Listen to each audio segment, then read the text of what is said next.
When the president decides he wants the U.S. to go to war, then the war becomes the product.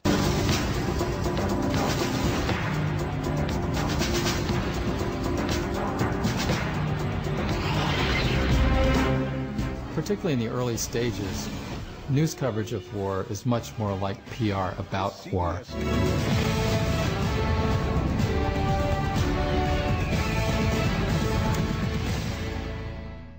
Saddam Hussein recently sought significant quantities of uranium from Africa. There is no doubt that Saddam Hussein now has weapons of mass destruction. Weapons of mass destruction. Botulinum, VX, sarin, nerve agent. Iraq and Al-Qaeda. Al-Qaeda. Iraq and Al-Qaeda. Terrorism. Cyber attacks. Nuclear program. Biological weapons. Cruise missiles, ballistic missiles. Chemical and biological weapons. Iraq has weapons of mass destruction. President Bush has said Iraq has weapons of mass destruction.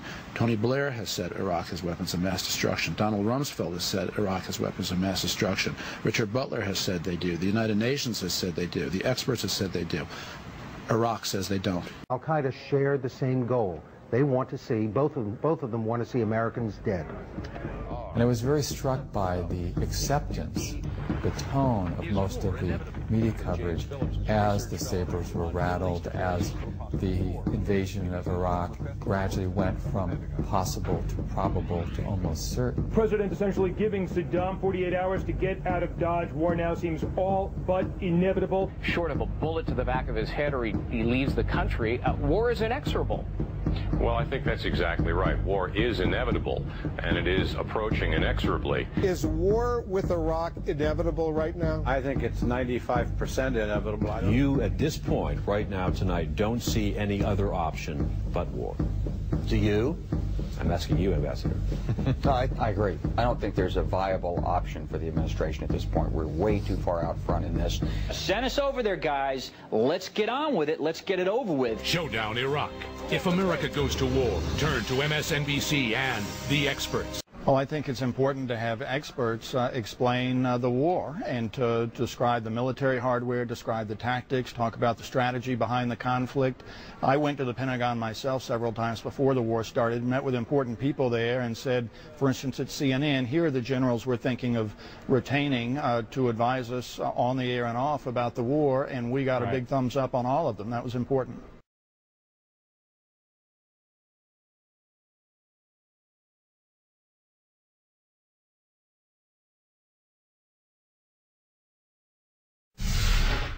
While President Obama tries to sell Congress on U.S. military action in Syria, his national security team is honing a plan of attack and keeping a very close watch on Syrian forces on the ground. The political debate here in the United States is certainly buying some time for the Bashar al-Assad regime. Some officials fear the delay could be dangerous. Let's bring in our Pentagon correspondent, Chris Lawrence. What are you hearing over there, Chris? Well, Wolf, hospitals, mosques, schools, those are some of the places where some say Assad is now hiding a lot of his assets. A Scud battery that we could have found in the open on Saturday will now be next to a mosque 10 days from now. The right to act without authority. Yeah, presidents have done this consistently. President Reagan did it in Grenada. President Eisenhower did it in Lebanon. As commander-in-chief, he has the right to begin military action. Look, we have ample precedents of presidents taking action before consulting with Congress or getting Congress's approval. We saw President Reagan do it in Grenada, the first President Bush do it in Panama, Bill Clinton doing it in Kosovo, and Libya with President Obama. So there's a precedent for it. Now, under the Constitution, the president has the right to take action, I believe. And they've done it going back to Ronald Reagan with Grenada. I said Eisenhower with Lebanon. We can go back to President Clinton in Bosnia and Kosovo. He went ahead, and he can do it. He has the constitutional right to do it. Israel is at risk. Jordan is at risk. Turkey is at risk. The region is at risk, and we believe that the Congress of the United States will do what is responsible. 5 Navy warships are positioned in the Eastern Med, each armed with about 40 Tomahawk missiles.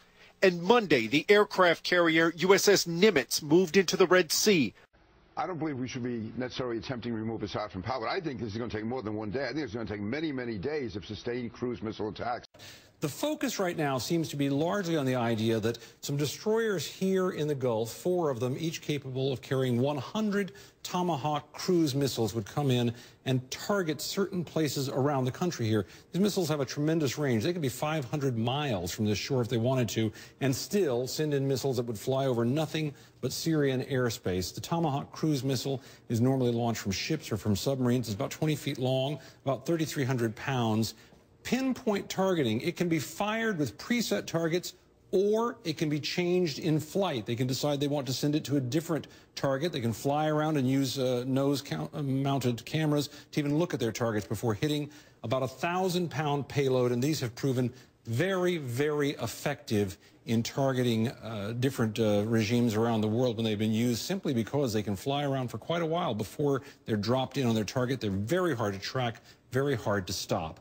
As you know, the Syrians are trying to discount the idea that the U.S. was ever really going to bring warships in here and start firing cruise missiles in at them. And yet, every day that that discussion goes on is more time for them to prepare and to get help. One of the areas helping them out right now are the Russians, because another Russian ship has shown up here, and this one's important. Why? Yeah, this is an intelligence collector. It's pretty much state-of-the-art. They've detached it from the Black Sea Fleet. They brought it down into the Mediterranean. It's got the complete outfit of sensors. It's got ability to monitor radars, communications. It's got its own sonar system. It can effectively track the U.S. movements in the Eastern Mediterranean. So it would know the moment a missile launched here. He might know before they'd launch, because there's going to be different signatures that are coming off of those vessels as they prepare to launch. And what would he do with that information? Well, they could have as much as 1-2 hours warning to the Syrians, and I'm sure they've set up some sort of network where as soon as this vessel detects preparations for launch or the launch itself, that information goes straight to Air Defense Headquarters in Damascus. 1 or 2 hours warning. That's because the Tomahawk missile flies a little over 500 miles an hour,